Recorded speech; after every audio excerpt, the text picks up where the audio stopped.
This is a demonstration of the recognition of prior learning function in Skillsbook. The RPL function of Skillsbook is based on the Skills First methodology devised in Queensland, although of course fully online. Some of the key features of the methodology are that the candidate drives the process. They only proceed to RPL when it appears they have a good chance of success. It is an entirely objective process. The detail of the competency standard sets the benchmark. And importantly, it means no more shoeboxes.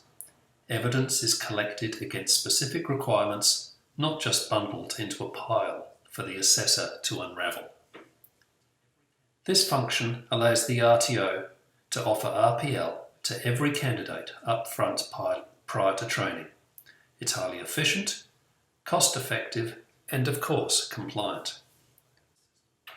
First of all, we're going to look at the student's view to get a feel for how the system works. Once logged in and I've clicked the Training and RPL tab, the self-assessment icon displays. To start, I click the icon. After reviewing these, I click Start Now.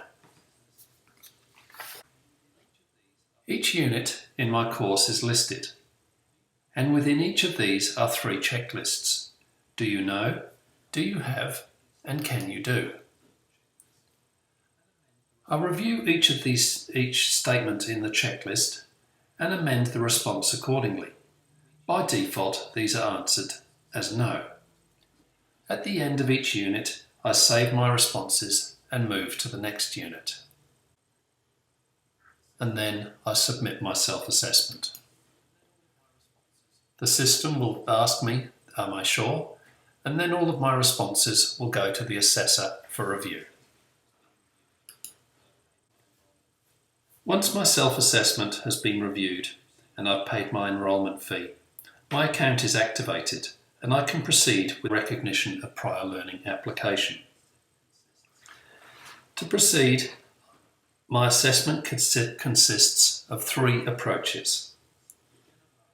If I said I can provide specific documentary evidence, then I'm asked to upload it. If I said I know about a particular topic, then I'm tested on it. And if I said I can do a particular task, then I'm asked to log it while at work. And optionally, I can also have my supervisor provide feedback on my workplace performance. We'll look at each of these in a little more detail. The evidence required icon lists all of the documentary requirements of each of the units of competency in my RPL plan. I'm instructed to upload files of any type from my library against specific requirements. Uploading a file into my library is the same process as attaching a document to an email. So I simply choose the items that I want to put forward against this evidence requirement, click it across, and then when I'm finished, I click Submit. Once it's been submitted, I can still access the file, but I can't access the file that I've sent through to the assessor. That's effectively locked into the assessment process.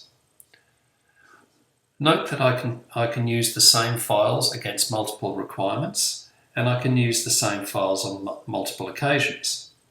Once I've completed that process, I go back and we'll look at logging tasks. Logging a task is a pretty straightforward process. Again, I start by clicking the icon. And here we have a list of tasks. I read through the list. I identify what I've actually done, make some meaningful note over here, and if necessary, upload a document to support my task logging in the workplace. I then click Submit. So I work through my tasks following the instructions. The quiz section is opened in the same way. I click the icon and all of these have been set up to test my knowledge against the unit requirements. So like any normal quiz, I click Start and I work my way through the question list and submit finally to my assessor for review. From a student's perspective, that's the conclusion of their online RPL application. They can expect interaction with their assessor while marking each submission, and at the end of the process they can expect a competency conversation with the assessor. The content for this conversation is automatically generated from the gaps in their assessment process.